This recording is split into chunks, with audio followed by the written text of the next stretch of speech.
Доброе утро. Good morning, everybody. Welcome. We're delighted to have you here. My name is John Hamry. I'm the president at CSIS. When we have public events, we always start with a little safety announcement. I'm responsible for all of you. So if anything happens, we'll hear a voice that will say, please leave, and then I would ask you to follow me. These exits are right behind us.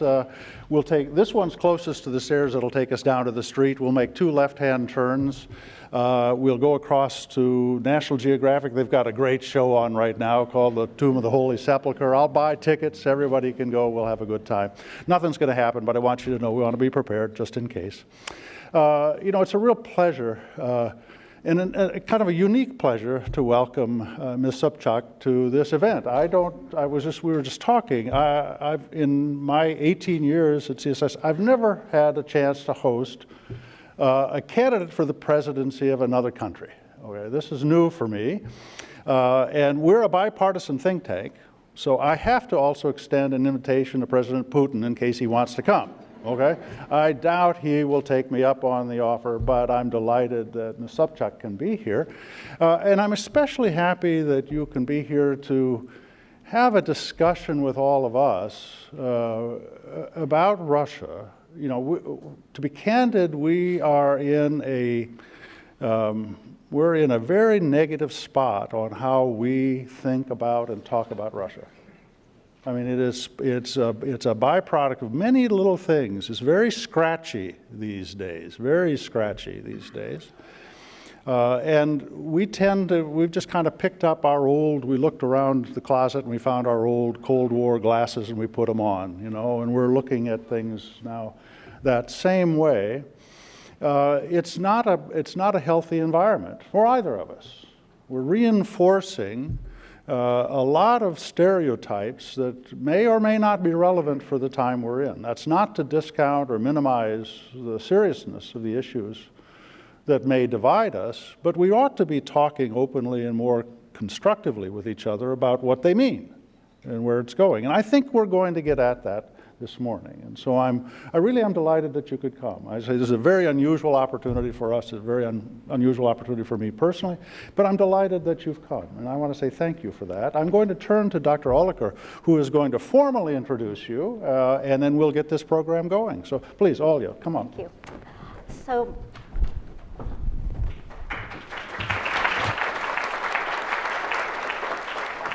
I'm going to be extremely brief because I think that Ksenia Sobchak really does not need an introduction. She is the candidate for the presidency of the Russian Federation of the Civil Initiative Party. She has been a journalist in Russia and has had a very notable career in that field with key interviews and reporting that has attracted global attention. And she made the decision to run for the presidency of her country. And I think we are all very eager to hear what she has to say. So I'm going to turn the floor over to Ms. Sobchak, please.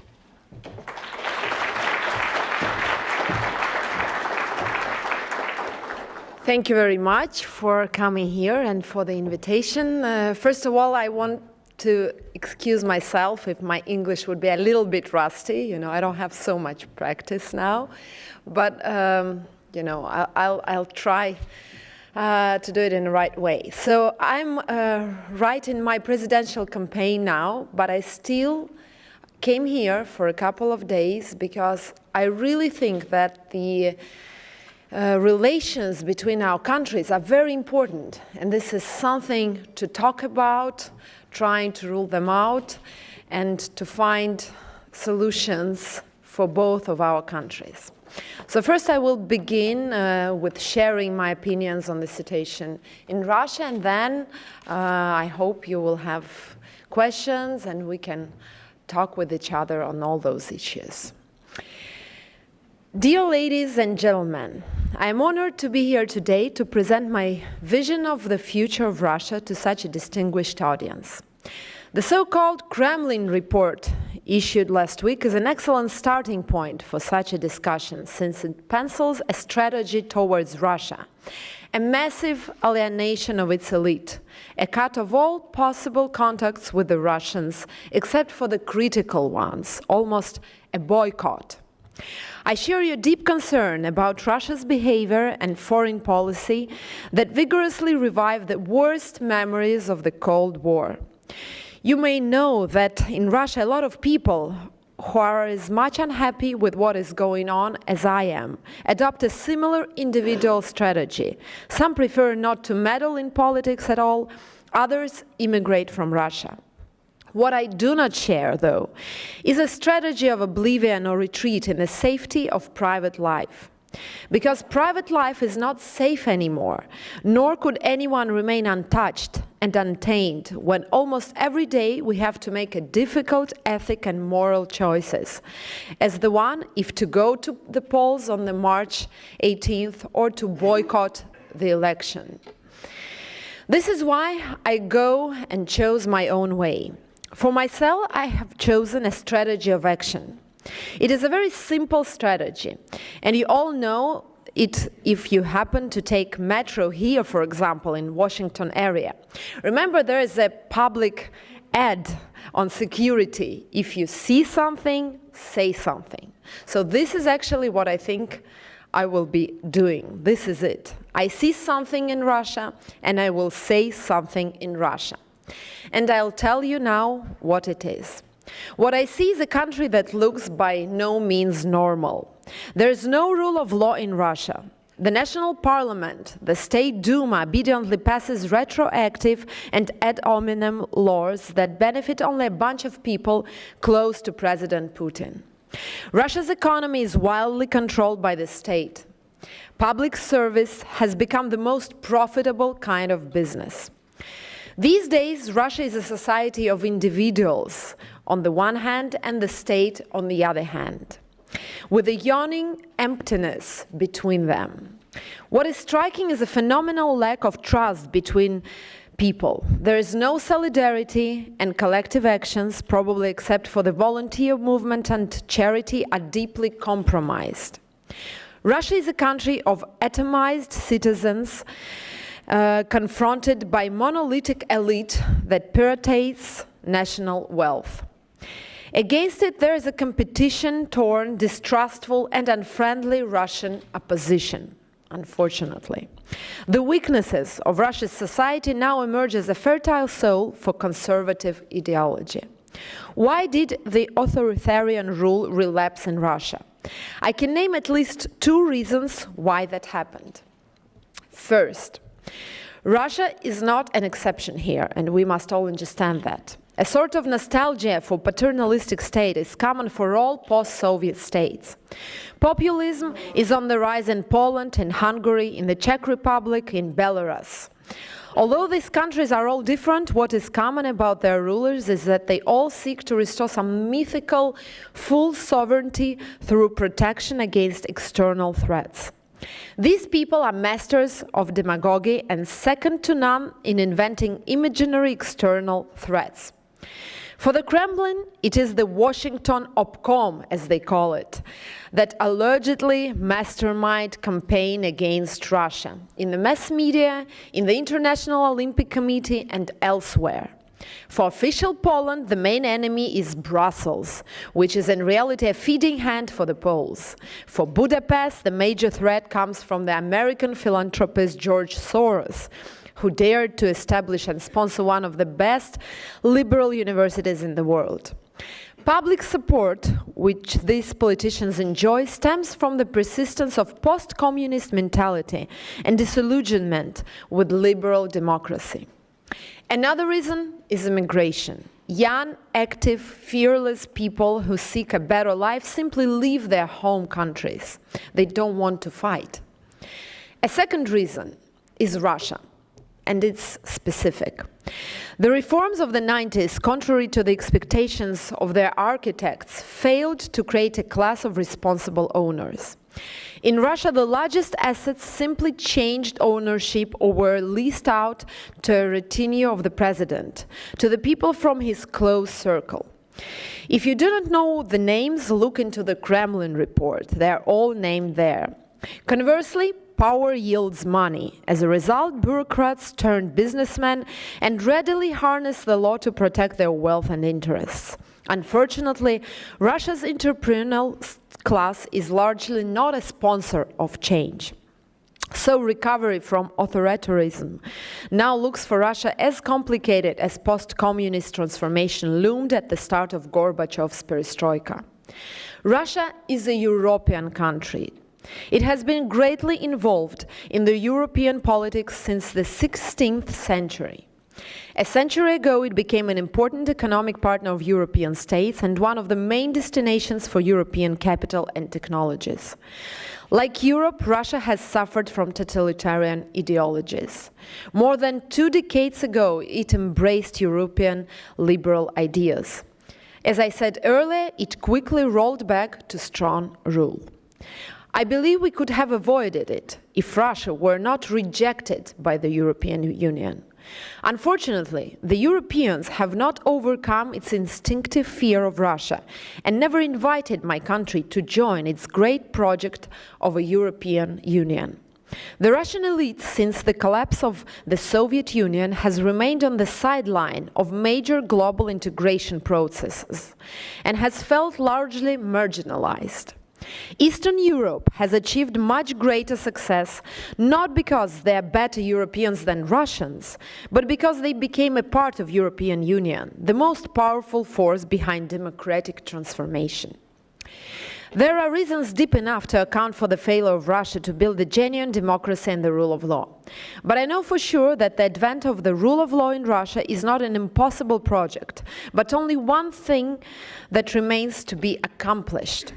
I'm convinced it has to be done in an evolutionary and peaceful, not revolutionary way. I see clear evidence we can achieve it.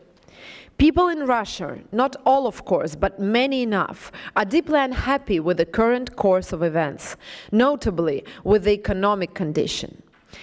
Since 2008, Russia's economy is de facto stagnating. The combined GDP growth for the last 10 years is about 5% only, while the real disposable incomes fell again in 2017 for the 4th consecutive year. The government promised a steady economic recovery, creation of millions of new well-paid jobs, and fight against mismanagement and corruption. It failed to deliver. I realize that economic hardships will not shake the political system in Russia. Let's be pragmatic. People's well-being is still considerably better than it was 10 or 15 years ago, and that's a fact. Moreover, propaganda works out well. People daunted by ghostly threats simply do not ask for more. We have to wait for another 6 years to see the people becoming sensitive to economic conditions. Well, unlike Putin, I can't wait. The Russians are generally unaware that Russia is in effect hijacked by the ruling gang.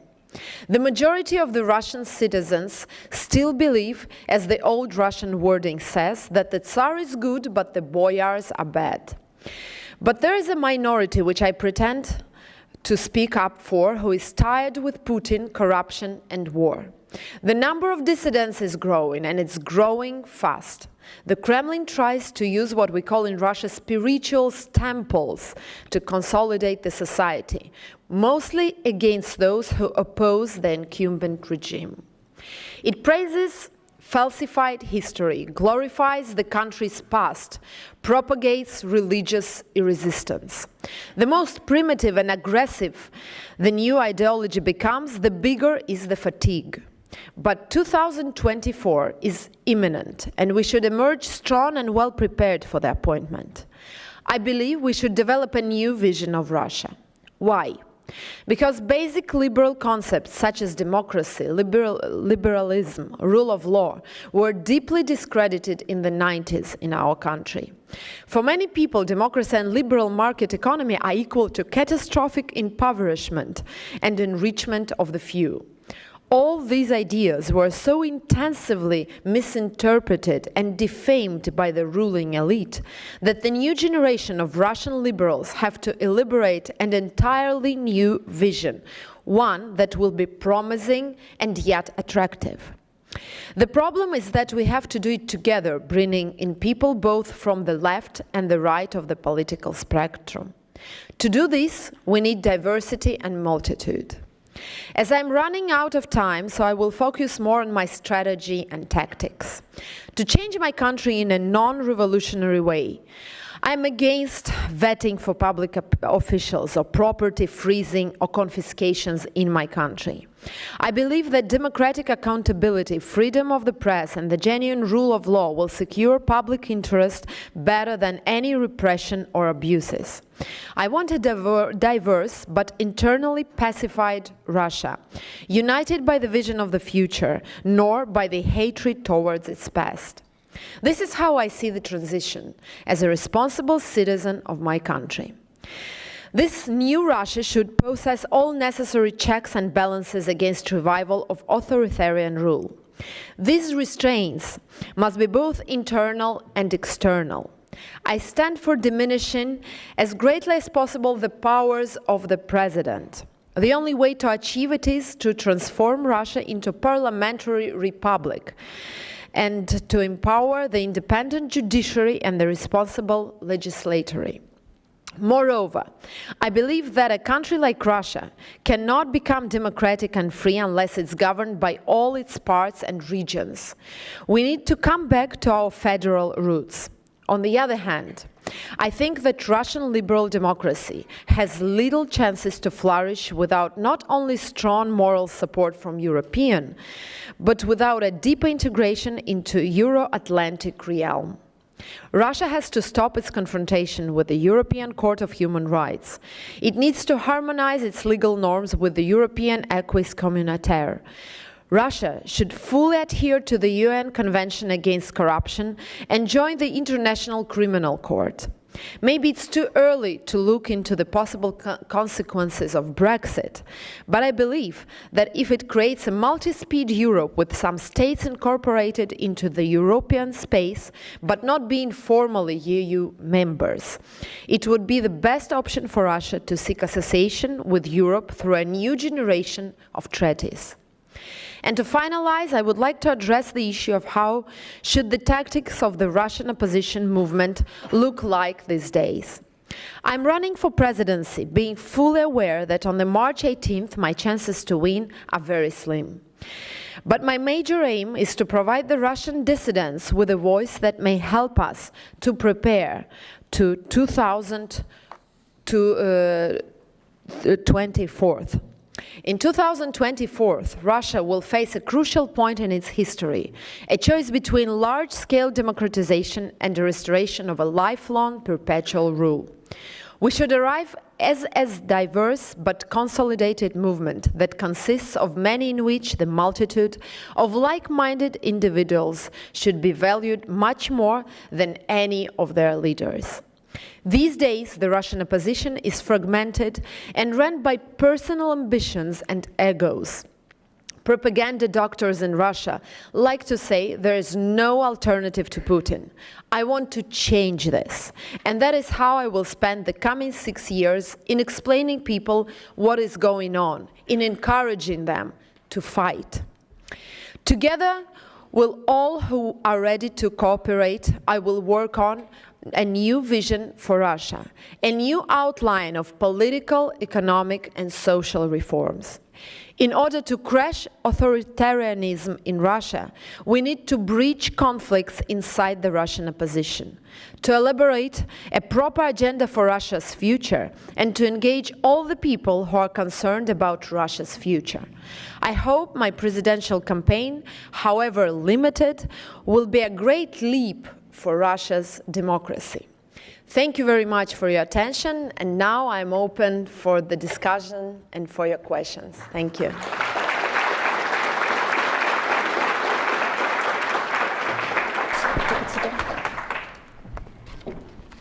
So I think before I turn to all of you, I get to ask a few questions and have a bit of a conversation with Ms. Sobchak. Please do be patient. We do have time for some audience questions.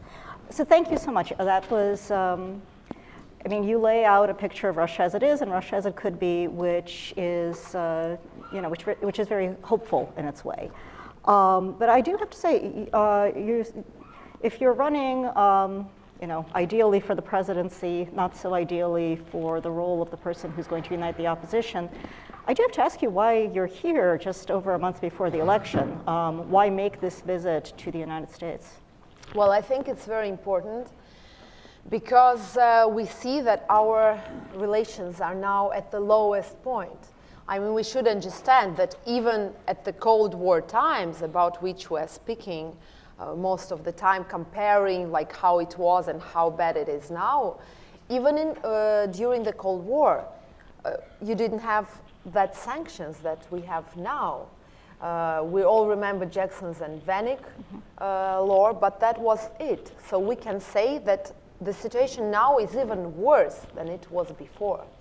And I think my goal is also to speak to people here, to meet, and I'm going to have many meetings with people in administration who are ruling all those kind of sanction lists and things like this, to be open, to say that Russia is not Putin, that one thing is bad relations now, but Russia is a huge country with big economy, with a nuclear weapon, and it's not a good way of communication like we do it now.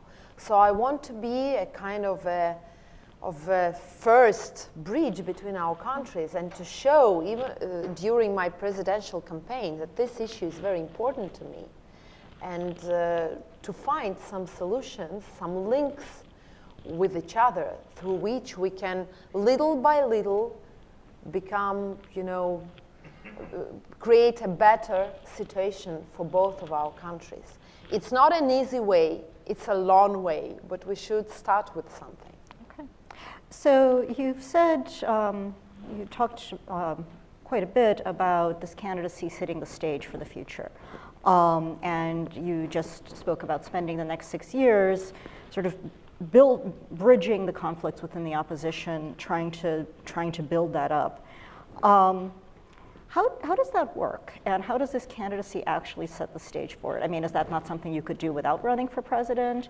Is that something that somebody who has run for president as a sanctioned, accepted candidate can even do? Will the opposition accept you under those conditions? Yes, of course. We should understand one very specific thing about Russia, that we have authoritarian rule now, and the elections that are held in Russia are also very specific. So the candidates, some of the candidates were not admitted to take part in the elections, for the example. Others are bullied all the time. So presidential campaign becomes the most visible political act, and that's why it's so important for a start of a dialogue with people, and for the start of saying out loud some of the things which you cannot say in your real time, because you will never let go on TV, because all the federal channels are controlled by government. So actually the absurd of the situation that it's only presidential elections which become a point where you can raise up your voice. That is a chance that I'm taking, because my goal, of course, it's not presidential elections in themselves. I'm quite realistic that, like in casino always wins. Russian elections, Putin always wins. That's like, there's no doubt in that. But the absurdity to come to the parliament of Russia, you have to go first to the presidential elections, because when there will be elections for parliament, no one will show you on TV. You can only be marginalized and be on the streets. So now when all the world is watching and the authorities are really interested in creating a transparent atmospheres of the elections, it's the only chance to have your voice being heard to millions of Russians who do not have internet, who are not watching news on digital platforms, and are only watching federal TV. And there are millions of people like that. And this is actually a big problem for all of us, that young people in Russia, they don't want this rule, they're all connected, they all know the situation, but the majority is very conservative, big Russian population who live not in huge cities, who do not have access to information. So my educational goal is to go out and to say the truth, first time on Russian TV for many years. So you're planning to run for the Duma next? Yes, I've already told to my audience that this is my plan, first to go to presidential elections, then creating some platform, some movement on the basis of the party from which I'm now going to the elections, or an independent. So we will decide in the process, but to go to the parliament with a big force and then to the next presidential elections. So the other thing you've spoken of is that you don't want to see a revolution. You want, as it were, evolutionary change. But you want some pretty revolutionary changes to come out of that evolutionary change. Do you have any historical examples that you see yourself as emulating in this? How do you see Russia getting from where it is now, which is a fairly bleak picture that you've painted, to the rather more optimistic picture of the Russia that could be that you've also described for us? Yes, of course. I say a number of times that I know examples of the overturning elections when people came, voted, and the vote they did was not the one which all the politologists forecasted. I mean, that was something new and revolutionary, and this made a change itself. But why I don't agree with, for example, other oppositional leaders on the boycott, because boycott, I don't know a single example when people stayed at home and something changed. So this is an absurd idea in itself. But giving you an example, for example, sorry? The United States is last U.S. election is an excellent example of people staying at home and things changing. No. People stayed at home and things changed, you know how. I mean, I don't want to mess up again in American relations, you know. Just saying. I'm not that kind of person, but look, this is actually a good example of how things, how to say diplomatically, okay, I studied in international relations, could be different, you know? This is a good metaphorical point. So, yes, what you are saying is actually gives me even more arguments that, yes, if a situation could change, it only could change this way, yeah. But to give you another examples, for example, referendum on Pinochet. Okay. We all remember how it all started. I mean, no one believed the opposition in Chile could, win a referendum like that. And the referendum was made because Pinochet was quite sure he will stay there. But what came out, we all know. So this is an example how people went out on the streets and really did it their own way. The same happened with Indira Gandhi, as you remember, on the last elections with her. So there are examples in the world when people went and voted and it really dramatically changed the picture. So I don't think this what will happen now in Russia, but if we will show millions of people who are against, this will be a huge lesson for the powers. They will start this evolutionary process because they will know if they won't let those people go and take their power in parliament, in some lesser than presidential institutions, then all of them will be pushed out on the street. And this is something our government really afraid of. So they have a bad choice. They have a street choice of protests, or they have a legislatory evolutionary choice. So I am having this idea less radical for them, and that's why I think it's more acceptable, to unite people around this evolutionary idea. And if they don't go for the evolutionary idea, if their response to shows of opposition, whether it's people staying home or people going to the polls but not voting the way they expect them to, if their response to that is to crack down further, what does the opposition do then? Well, if they go on with cracking down further, as you say, I think the tension inside the country will get worse and worse. And in the end, it will end up dramatically for everyone, and for their position, and for the powers. Because revolutions in Russia are very bloody, as we know from our history. And it always gives a very negative collapse in the end. So no one is actually interested in this kind of evolvement of the situation. So I think it's a bad choice for both parties, and both understand this. So my last question, you were recently in Grozny, and you were there in part, you were talking about the attacks on human rights defenders in the North Caucasus. Should you actually win the presidency of Russia, what would be your North Caucasus policy, and what would you do to protect human rights workers and victims of human rights violations in that part of Russia? My visit to Grozny was once again an example of a fact that Grozny, unfortunately, is not Russia at the moment, de facto. Because, I don't know, I'm not sure some of you are so deeply involved, but I had videos from Grozny when people bullied me on the street. I mean, merely attacking, just being there on the country. So they said, go home, don't come to our region, and things like this, and saying really bad words to me on the streets. And it was an atmosphere of shock and fear. We went with a group of 15 ladies from my campaign. And, you know, there was such a shock with those men with covered faces coming on the street, like more than 30 men, and starting bullying us.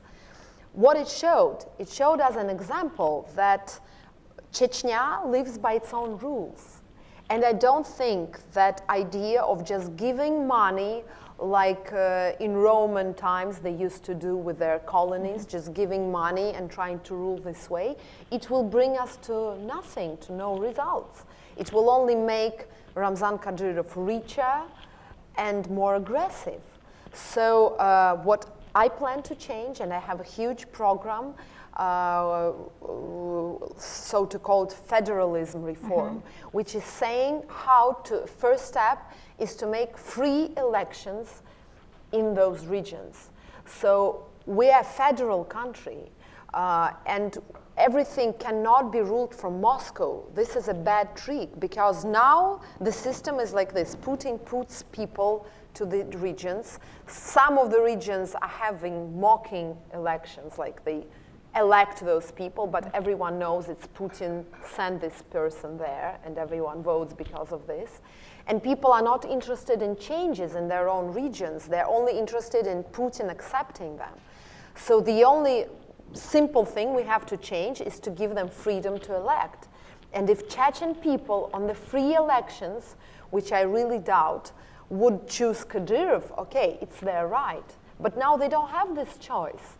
They're all frightened, they're all feared, and even people are feared to be against Kadyrov because they will be just killed.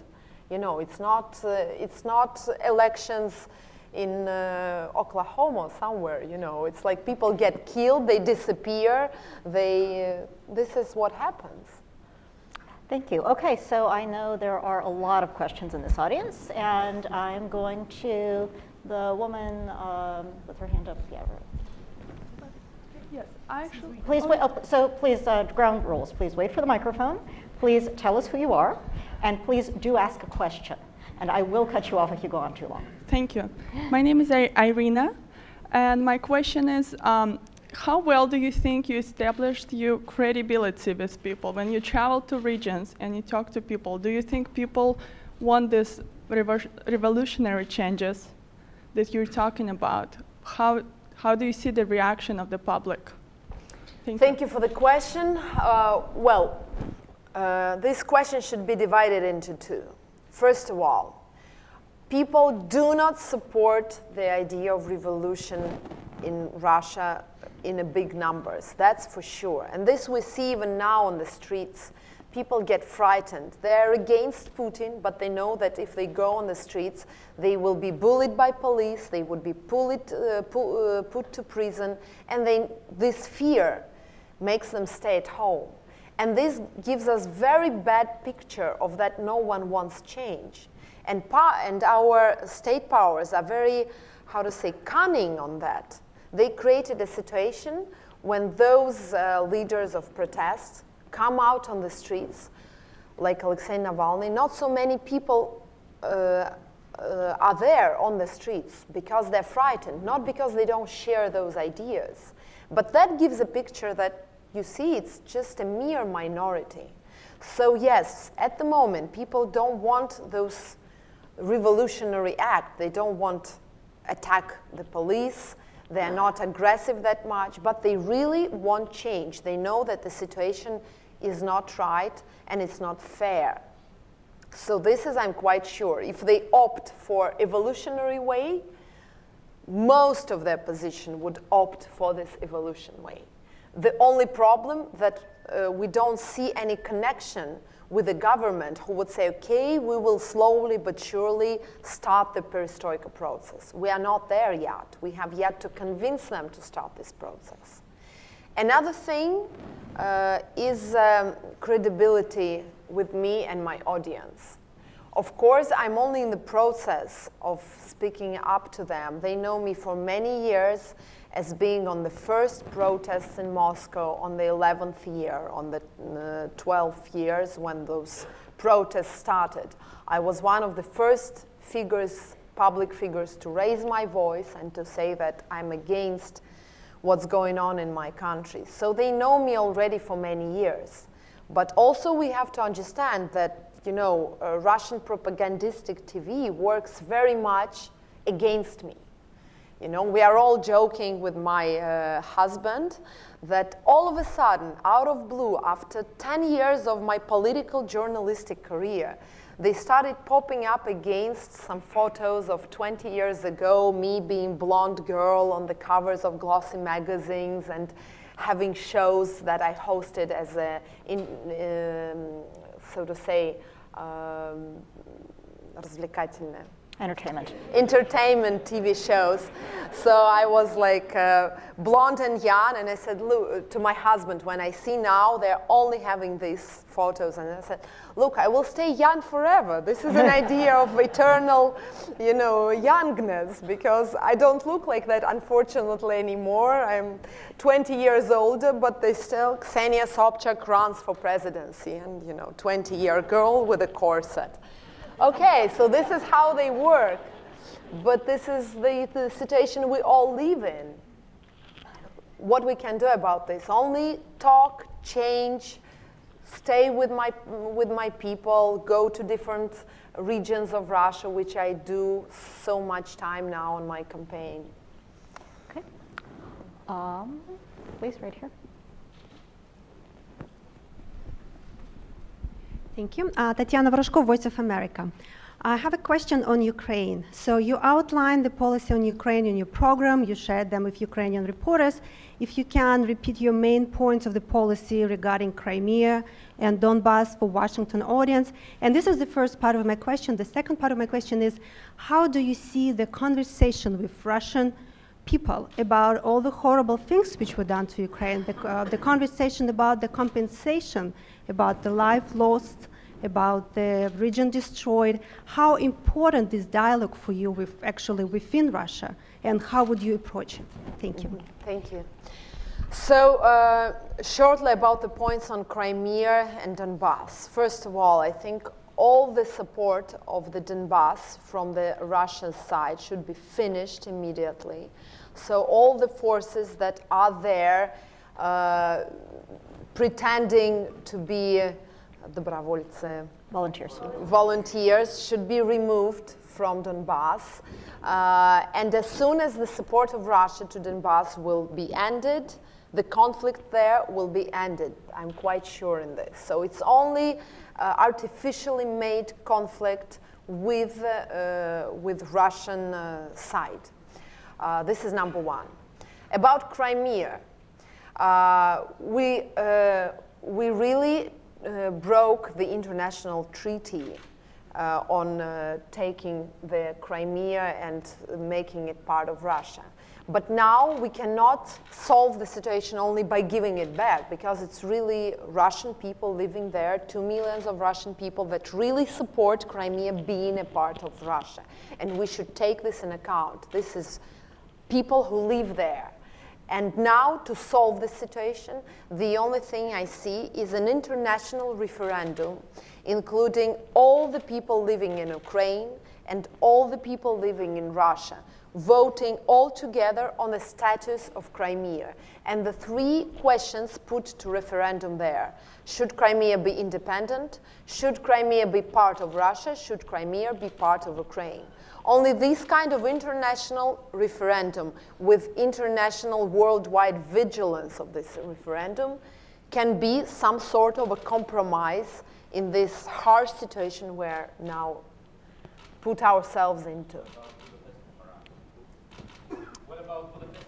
Well, I think she answered that. I mean, Yeah, but I answered that we broke the Budapest Memorandum and we broke the treaty with Ukraine, the peaceful treaty of 97th year.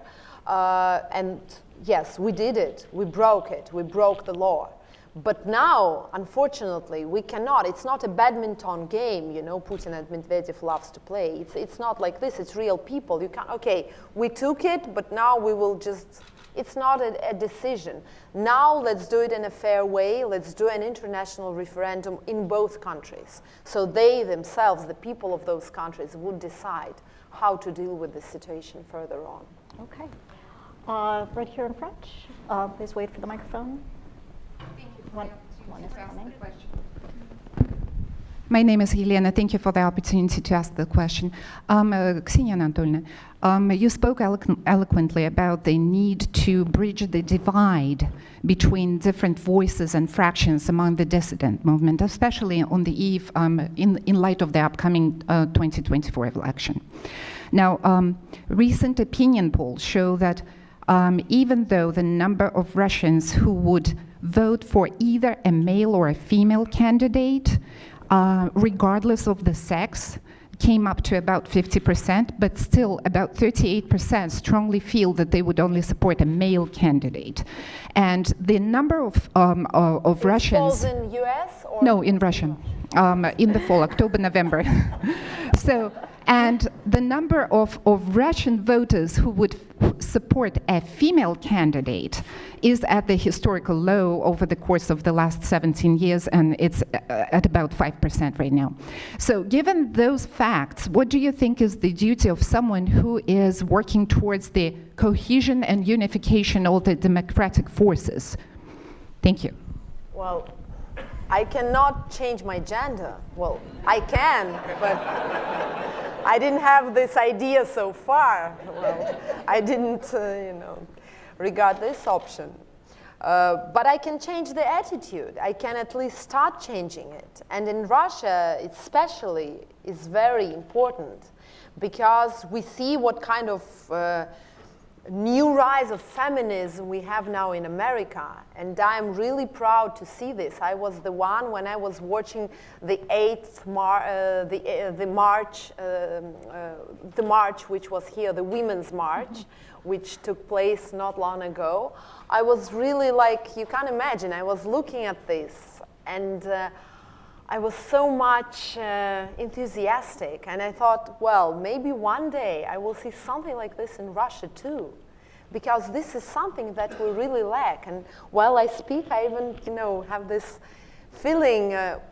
It's so important to bring those values as very important values into the minds of Russian women too, because I totally understand that in a way we share very much of the so-called Asiatic cliches in Russia, because many women in Russia still think that the best happiness they can get is to get a good man who has some money, who works, and who can bring up his family, and that's the happiness she only can dream about, the only happiness.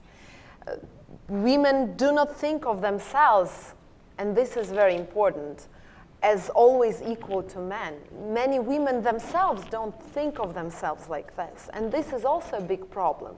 They don't want, many of them don't want this kind of equality. They want to be only with their men, gaining money for the family and like this. We have to change that too, because many women in Russia, young women, are different. They want to work, they want to do their careers, they want to be on equal with men, but in such a conservative environment, it's sometimes very difficult for women. And this is a huge problem in our country too now, and I want to change that.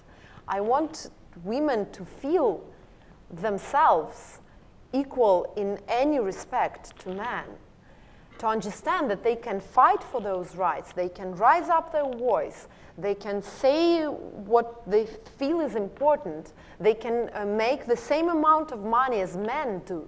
In Russia, it's not like that. Women in Russia get approximately 30% less salary than men. Many men, we have a huge sociology which I watched about, that men openly say that we want to hire men more than women. They just openly say it, and you know, they are not even getting social offend after those words. So of course these things need to be changed. It takes time, and I know about those polls, and I know that many men, they feel that they don't want to be ruled by women in any case. They feel this is something like, you know, cannot happen. But from the other side, Russia is one of the countries that has the biggest history of women ruling there. We had great tsars that were women, Yekaterina the Great, Yelizaveta, Yekaterina I. So we have a huge tradition of women's rule. So why not starting this subject right now? Why not raising this subject? And maybe my dream will come true, and we will have this women's march one day in Russia. Okay. All right. Sarah's right behind you. Thank you for letting me ask a question. Ilya Zaslavsky, Free Russia Foundation. Question about Magnitsky Act. You mentioned sanctions. Lyudmila Narusova, senator, your mother, spoke at Parliamentary Assembly of OSCE in 2012, and she criticized Magnitsky Act, saying that it punishes, there is a video of it, that it punishes not murderers but some unrelated people, that the real stumbling block is for the investigation is that Bill Browder is not appearing before Russian investigators, and that it's actually an unlawful thing to do sanctions against gross human rights violators. So do you have any comments on that? And second question is very quick. You mentioned political and journalistic career. Do you actually think that it's ethical to be a politician and journalist at the same time and change hats intermittently? Thank you. Okay, thank you. So first question. In Russia, we have a very great author. His name is Turgenev. And he has a book, a classical book, all the Russian children studied in the school. It's called Fathers and Sons. It's a book about how different generations fight with each other because of their views, and that young people do not accept the views of their fathers sometimes. So my mother is a separate person, and many of the things she says and does, I don't approve it, even I love her as my mother. I don't know which video you're talking about, I just really didn't see it. But I can quite imagine that she could say something like this because she's a senator, which I don't approve, and maybe you can watch my interview with her on TV Rain, where I say it out publicly, that I don't like what you're doing. I think you're not doing it in the right way, and you shouldn't do this. And this is my position. Yes, this is quite hard because, I mean, she's a close person to me, but I really don't approve what she's doing, and the same I don't approve what Putin is doing. My family was connected with him through my father in St. Petersburg. I was a little girl then, but my father used to work with Mr. Putin. But I still don't approve of what he's doing. And I think each of you had a situation in life when you had your relative or someone you know from your childhood, and then he says something, you know, really you can't agree with. She's a nasty woman or whatever.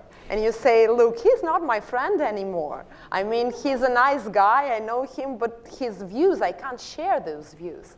Look, all of you had this, as I know, in your families, you know, this Trump situation, as I heard from newspapers, divided families. So some people voted for Trump, others voted for Hillary, and relatives couldn't stand each other. Like, how could you say those things?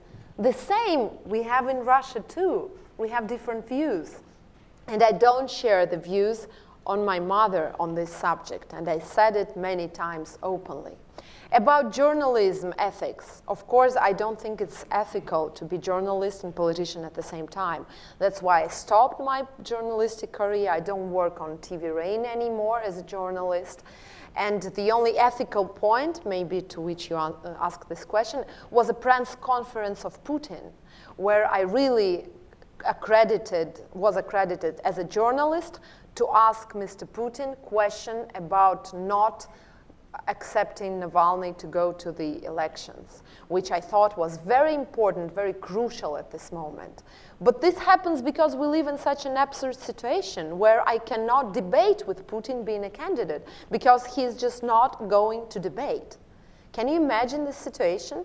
You know, we have elections where the main candidate just refuses to go to debates. And to me, being a journalist in my past, debates is the main mechanism where people can see the positions of different candidates. We don't have this ability in Russia. The only thing we have is a huge press conference where all the questions from many federal channels are very well known. Only a few people there are from independent press, and maybe they have an opportunity to ask a question. So for me, it was just the only opportunity.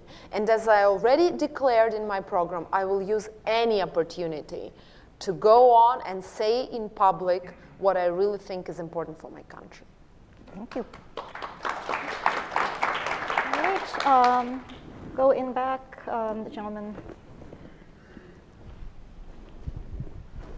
Thank you. My name is Mike. I'm from Johns Hopkins. I'd like to return to your answer on Crimea, which frankly was the only part of your otherwise inspiring performance that left me really disappointed. Look, the Russian Federation has 3 times the population of Ukraine. Even forgetting about the persecution of people who were against the illegal annexation, persecution of the Crimean Tatars, even forgetting about that, if one follows your logic with a 3-to-1 advantage in the Russian Federation, you know how the vote's going to be. Let me just put it to you this way. I've been trying to think of what a counterfactual would be. Suppose the Chinese, who are moving into the Far Eastern province peacefully as traders and marrying Russians and all that, suppose in a few years they decide that they're going to make a grab on a relatively small part of the Far Eastern maritime province.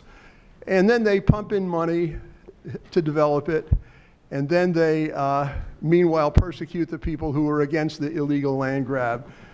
Would you be in favor of a situation where you then have a referendum in the Russian Federation and in China to see if the people who are people, and incidentally, they would have had a claim according to the Nerchinsk Treaty of 1683, so the parallel with 1954 is even there.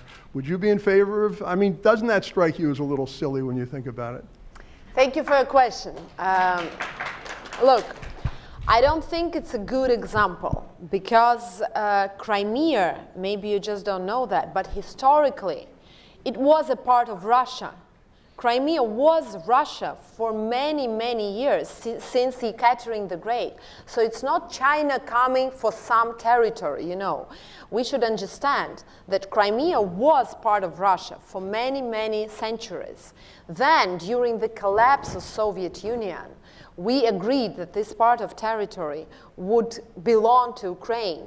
But it was still Russian population, Russian people, not Ukrainians, living there.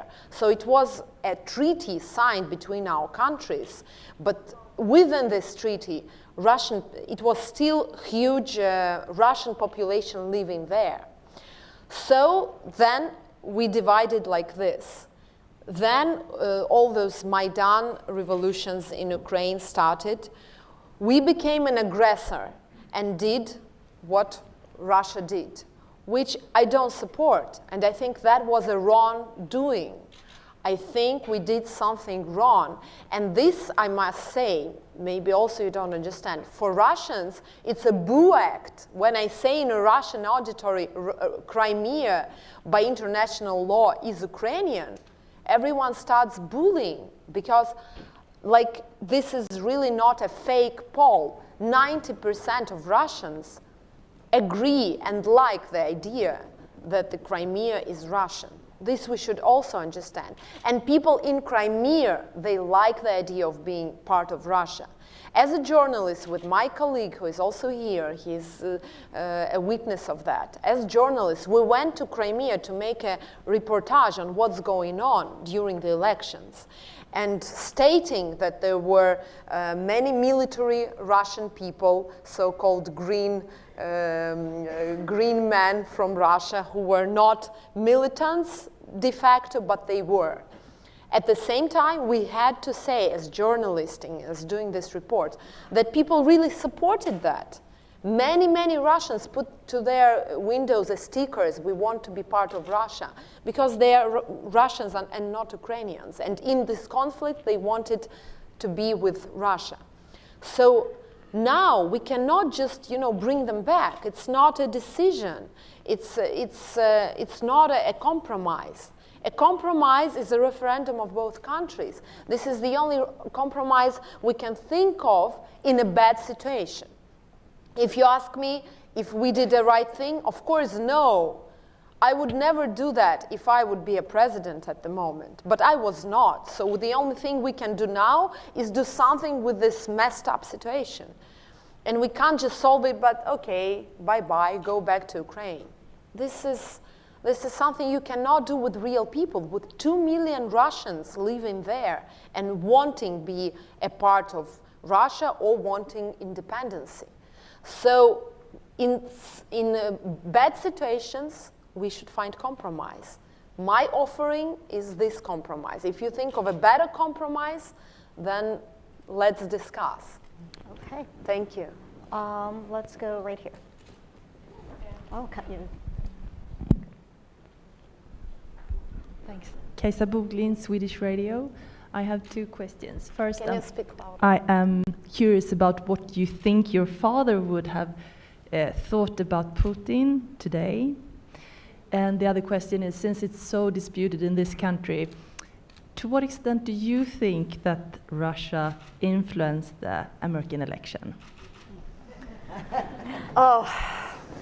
So about Putin, what can I say? I said it thousands of times, but I'm eager to repeat. I think he created an authoritarian system in Russia, which destroyed independent court, which is the most deadly thing that was done to my country, because now we don't have independent court in Russia. And this is a huge tragedy for the whole country. People in Russia know that, whatever happens, you cannot go to court. You will never get justice there. And actually, this also gives, so to say, a bad lavushka, I don't know. Trap. A trap for Putin, because, he's 18 years ruling the country. I really think he's tired of that. He would love to go to Sochi and stay there with beautiful women and wine and all those things. But he cannot, because he created a system where there is no independent court. And he knows that as he calls and says, bring to prison Khodorkovsky, okay, let out of the prison Navalny, the same any person on his place would call and say something about him. And he knows that, and that's why he cannot leave. So he's the one who is in charge of all those bad changes in Russia, which I do not support. So we have to change this situation, but we have to change it in this way so he doesn't feel that he will go to jail himself, because otherwise he will never leave. And he has all the money, all the powers, and he will stay there forever if he doesn't have this idea of smooth, evolutionary way of changing things. So this is what my idea comes after, because if we always say about like how we will, you know, go and put him to prison, then we will only make tension stronger and he will never leave. He will stay there forever. And this is what I don't want, because, you know, he steals the times of our lives, and I don't want that to happen. So this is to answer your first question about the situation that happened with Russian, how to say, meddling. Russian meddling into elections. Well, what can I say? I'm not in charge of that, but I'm sorry if that really happened. That's not what should a country like Russia do, and no country should interfere into the situation. But I think that in reality it doesn't have a lot to do with Russia or Putin. It's just a way of solving things with Trump here, as far as I see it. It's just a kind of, you know, a game, a political game against or for Trump. So, well, I don't know if it happened or not.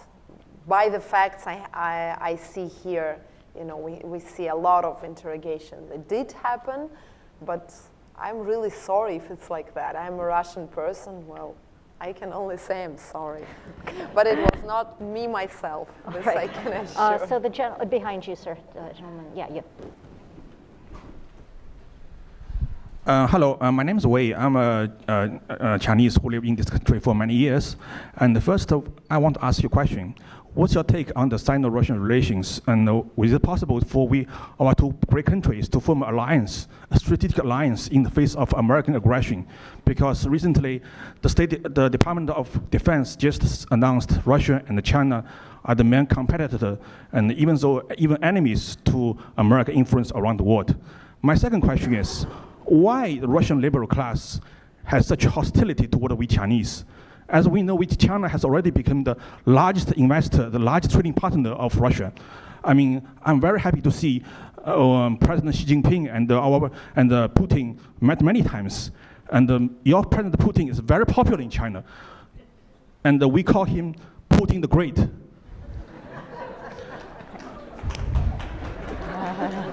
And also, Ms. Putin has bought many ice cream to China, and Russian ice cream is very popular in China. I think she's got the questions. And I also want to know... Well, I think you've asked several questions. They're good questions. I think we'll let Ms. Sobchak answer them.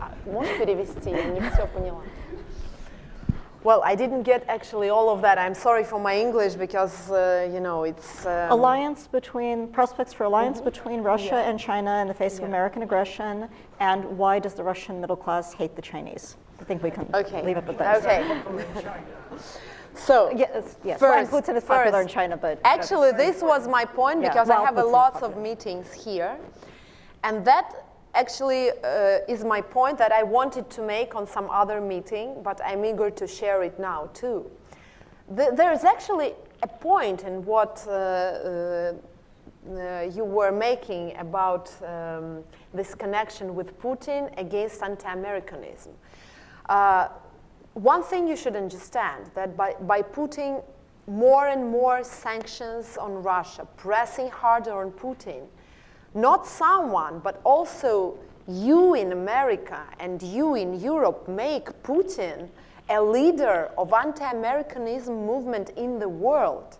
And this is not good at all. And this question you ask is actually, you know, this is a huge position all around the world. Many countries I come to as a journalist, people say, yes, we support Putin. I said, why? How the hell can you support Putin living, I don't know, in Italy, somewhere in a province, or in China, or so? Because he's anti-American. He's a leader of anti-American movement. And this is how Americans make him feel. It's not us who think of him like that. But by pressing him, by making him a hero, suppressing those sanctions and fighting with those sanctions, many other countries, третьего мира, developing world. Developing countries, big countries, they're uniting with Putin because they feel his strength and they have anti-American attitudes, and you only make his power bigger. And this also is a very important case I want everyone to understand here in America. So I don't want this to happen, and I don't like this idea. And I don't think we should fight with America. I think we should be part, we Russians, we are part of European civilization. We're the biggest European country, and this is who we are. And here I think there is a difference with the Chinese way. Your economy is very strong, you have another way of developing, but we're different in this respect, which is not bad. We can still have connections, we can have economical alliances, but we're just different in our perspective and movement towards other countries. About second case, I wouldn't say middle-class people hate China people. It's not true. What I can say, which is true, you know what is the most fashionable and up-to-date way of bringing children in big cities in Russia now? All my friends who have children, even I'm starting thinking about this for my little child too, are searching for good Chinese teachers, because they all want their children to study Chinese. Why? Because they say, you know, there's a huge opportunity that one day, you know, some people in Russia would need Chinese language, because, you know, Chinese is a big country on the borders of Russia. Many Chinese people with time can come to Russia in these or other ways. So this is a reality in which we live in. Everyone wants to learn Chinese. Everyone knows that one time it's a joke, but still people joke with each other. You know, what can happen? I have a little baby, but maybe in the time he will grow up, we will be a part of China. So let him study Chinese right now. So you should understand this is the reality we live in. So no hatred, it's just the reality. You are huge, you are strong, you are economically very strong. And of course, with such a huge population on our borders, where we have a very small population in Siberia, there are some threats that many Russians think about. This is just fact. Okay. Over there, Toby. Behind the gentleman. Yeah, sorry. Hi, my name is... You can be next. Would you like to say? Actually, not. No, hi, actually, Peter I'm Semler with Capital you. Intelligence. I was with your But father in the what you August do? coup That's in fine. Leningrad, and I saw him liberate the freedom of the Baltics. That was decided between Boris Yeltsin, and you know, President Putin began as a office manager for a U.S. law firm in Leningrad, Shapiro-Dickstein. He became the international relations of the city of Leningrad, and then he became your father's deputy mayor. And then we know the economic recovery. Are you going to use your campaign to remind Putin how far backwards he came from his start, from being on the right side of the coup against the KGB, the freedom of Russia, and then, you know, bringing the economic miracle, getting Russia out of its economic disaster under Yeltsin? He brought the economy back. He liberalized. He was a liberal. He was a Democrat. And now we come to this point where we're facing a lot of things that are in trouble. You know, the regions are hurting, there's no jobs, you've lost $1 trillion or so far in GDP because of the sanctions. Is this going to be your message to the President Putin during your campaign? Exactly, I just word in word repeating one of my presidential campaign videos. So this is what actually I'm gonna say, that he really changed to worse the situation in Russia, and that he really started like being with real Democrats in the 90s, choosing his way with democratic leaders, but then during those years he brings us back to Soviet Union. This is what he does. And in this way, he just, all the values that were important in the 90s for my father and for people who were at that time, the people who changed the situation in Russia, he changed his values. And this is unacceptable to me. And that's what, of course, I'm reminding the people when I'm talking about it. So you're absolutely right. I agree with you.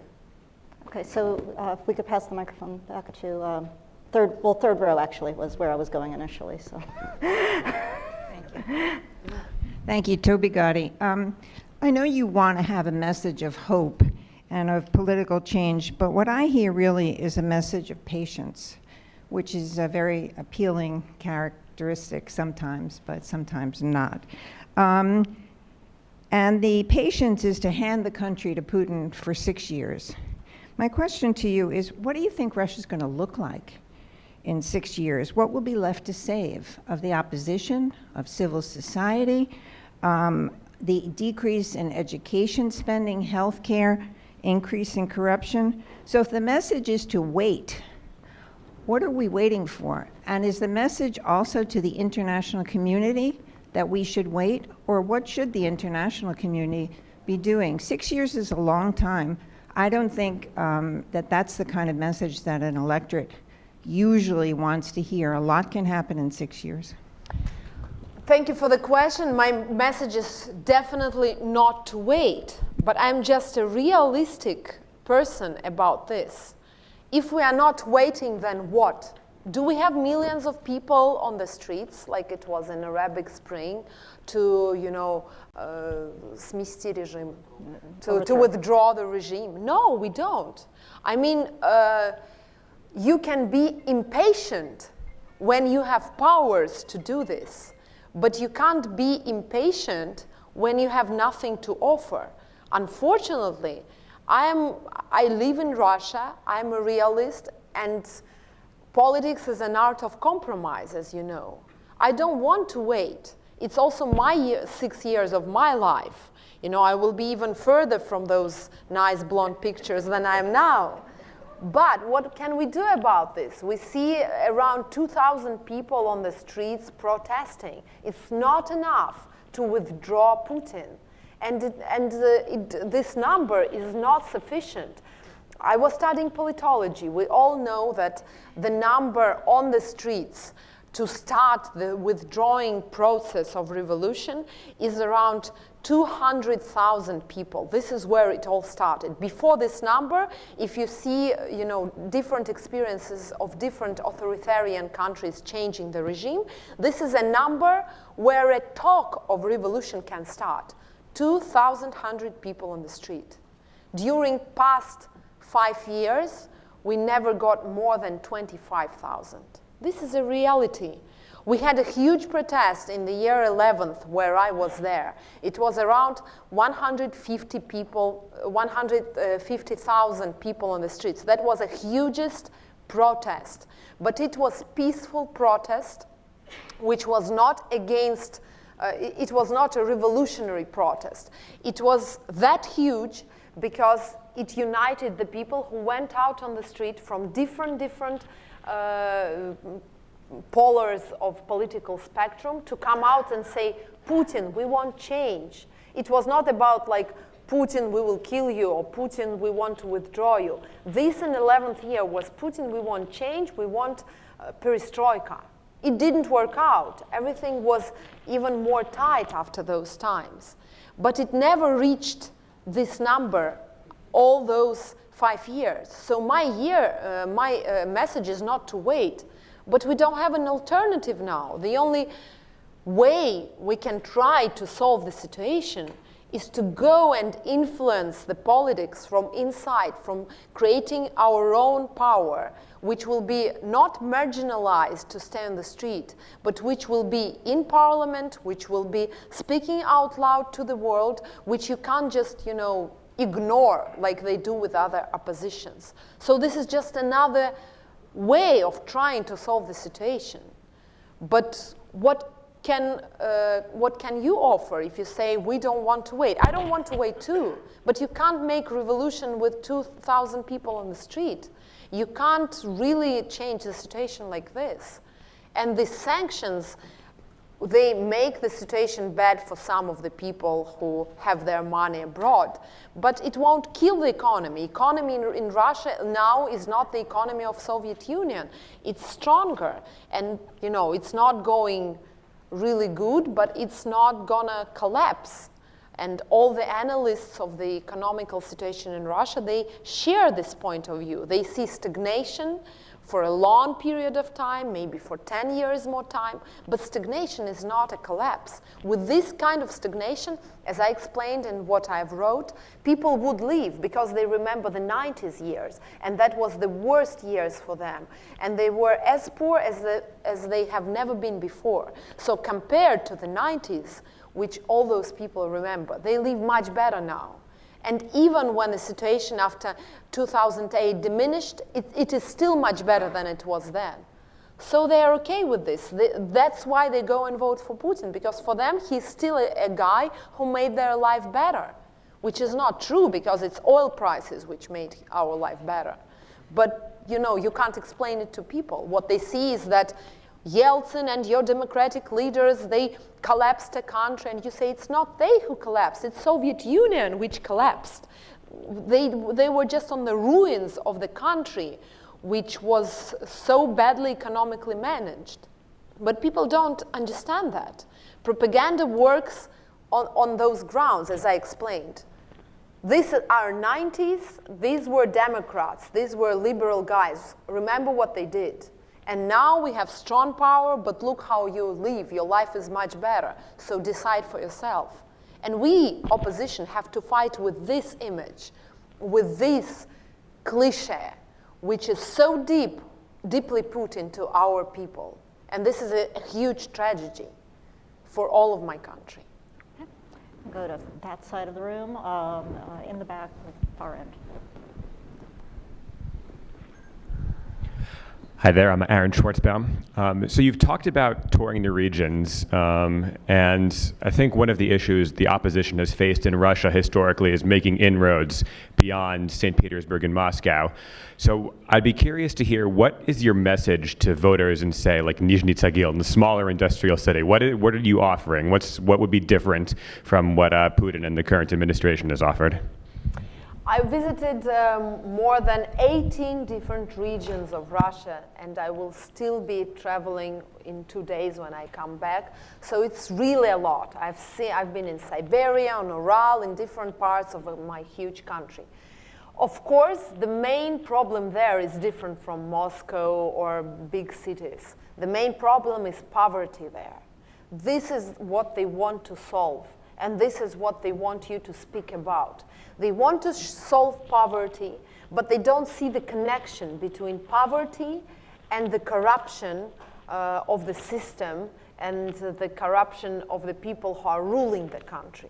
So my goal there is to explain this link, to say to them that your poverty is connected with having no real elections, because people who rule in your small city and stealing money that they get, they are not interested in your votes because they know that they are appointed from Moscow, and they're only interested in showing result for Putin on his elections. If they show good result for Putin, then they will stay there, and it doesn't matter even if they steal something. So my work is really hard one. I have to explain, go to those people who are saying, look, my house has bad walls, or it's ruining, and it's cold inside my house. I have to tell them this connection, because without understanding how the system works, we will never change it. And of course, this is very difficult, because for them, the main problem is why I live in a cold house, why I don't have enough money to feed my family. And this is what I'm doing every day when I'm traveling. Gentleman right here. Oleg Merkulov, Business Baltia Media Group from Riga, Latvia. would you take into consideration the concerns of Russian language minorities living in Baltic states if you become president and start forming the foreign policy towards your neighbors? Specifically in Latvia, the concerns are the attempts of Latvian government to transform existing Russian language schools into 100% Latvian language schools, then the issue of citizenship, and so-called Center of State Language. This is like a language inspection which goes around and issues fines and punishments for even private businesses. Thank you. You mean minorities of... Нужно ли сохранять им язык, правильно? Что делать?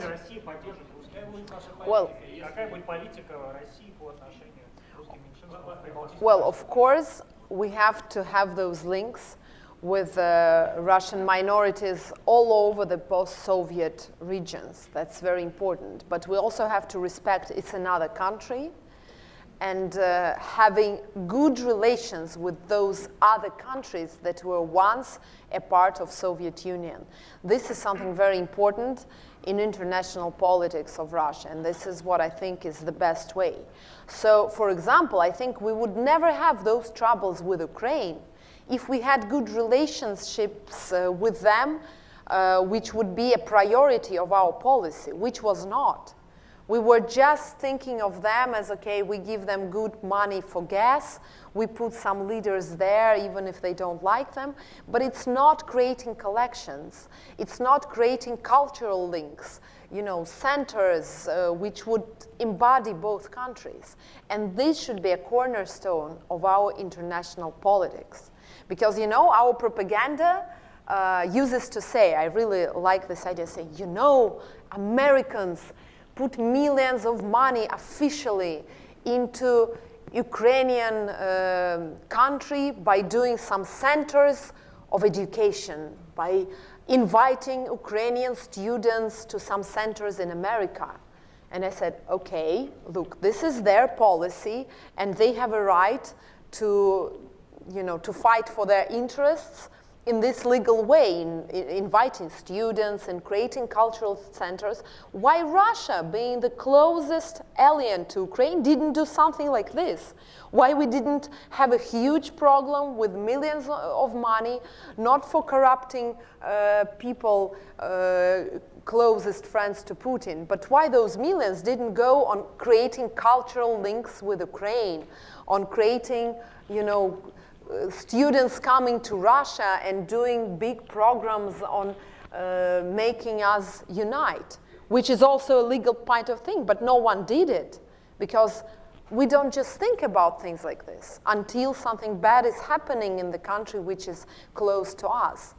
So my number one priority is cultural and educational links with all the countries that were once Soviet Union. This is the only chance to have good relations, to support minority living in those countries, and, you know, to avoid collapses that we saw, for example, in Ukraine. Okay, we have time for one last question, and I'm going to give it to the lady standing in the back who has been very patient. Tanya Nyberg, Magnitsky Act Initiative. I myself will not participate in the so-called elections, and I would like to ask you, under what conditions would you join the boycott to which Alexei Navalny called for? Thank you for your question. I won't join the boycott because I don't think this will work out. I don't think it's an effective way.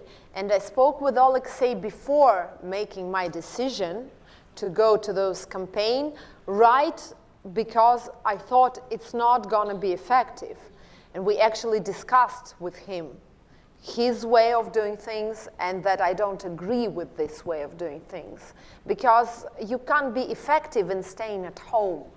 This is what I really think. You can't be effective in boycotting the election when you don't have a minimum of people going to elections. Явка, I don't know the... How? Turnout. Yeah. In Russian legislatory on elections, we don't have a minimum turnaround. And this is a huge problem because, you know, you can respect Alexei, which I really do, for what he does, but at the same time, I cannot, you should respect mathematics. Boycott is mathematically not effective way of doing things. Because by Russian law, even if 3 people come to the elections, they will be considered legitimate. But then, if opposition does not come to the election, the most of the percentage of those votes for Putin will be bigger for Putin than if someone comes to opposition. So it's just maths. You can't be against mathematics. If opposition does not come to the elections, Putin will get more votes. That's a fact. So what we do, we show that he has more votes. This is what we want. We want him to go out and say, I got 75% of all the people who came to the elections. This is what will happen if we don't come. If we will all come and vote for the oppositionary candidate, he will have less a percent out of all people coming to the elections. Excuse me, 2 + 2 is 4. It can't be 6, even if we all love and support Alexei Navalny. So that's why I go to the elections. Okay. All right. Ksenia Sobchak, I am really grateful to you for joining us. I think that is a note to end on that reflects, I think, your positions very, very well. I'd like to thank our audience also for being here and asking such good questions. Before we all join in applauding Ms. Sobchak, I would like to note any press, please talk to Ms. Sobchak's team, which is sitting here in the front. Thank you so much. Thank you so much.